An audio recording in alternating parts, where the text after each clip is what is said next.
बघा, आज ही पाहणी नव्हती. ऑलरेडी पाहणी ही माझी कमीत कमी 2 महिने अगोदर झाली होती, परंतु तेव्हा मीडियाला भेटलो नव्हतं. आम्ही पाहणीही केली, याच्याविषयी मागणीचीही चर्चा झाली.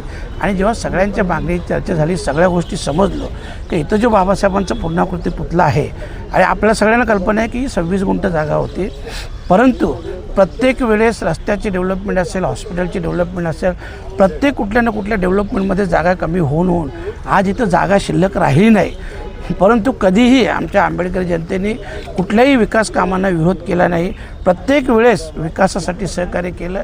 आणि म्हणून सगळ्यांची आमची चर्चा साधारणतः 1 महिन्यापूर्वी झाली की ही जी मागे जागा आहे ही महानगरपालिकेची जागा आहे, आणि ही जर जागा आपल्याला प्रशस्त जागा मिळाली तर बाबासाहेबांचा पूर्णाकृती पुतळा असेल, ज्येष्ठांसाठी नागरिक कट्टा असेल, वाचनालय असेल किंवा अभ्यासिका असेल, अनेक विषय जे आहेत ज्यांच्यातून लहानांपासून थोरापर्यंत सगळ्यांना फायदेशीर अशी इथे एक वास्तू निर्माण केली जाईल, ज्या वास्तूचा आदर्श देखील सगळ्या कल्याणकारांसाठी, डोंबिवलीकरांसाठी असेल.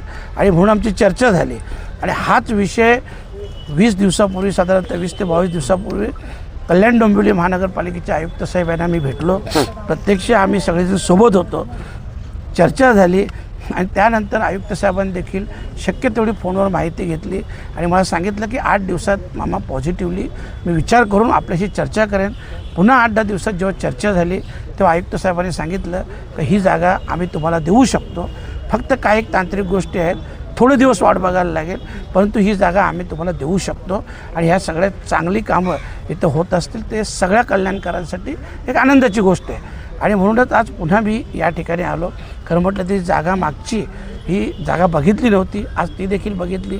आज पुन्हा चर्चा झाली आणि ज्या काही तांत्रिक गोष्टी अडचणी आहेत त्या लवकरात लवकर सोडवल्या जातील, परंतु ही जागा ही या कामासाठी मिळेल अशा प्रकारचं आश्वासन हे आयुक्त साहेबांनी दिलेलं आहे. मीही होतो आणि सगळे आमची मंडळी होती.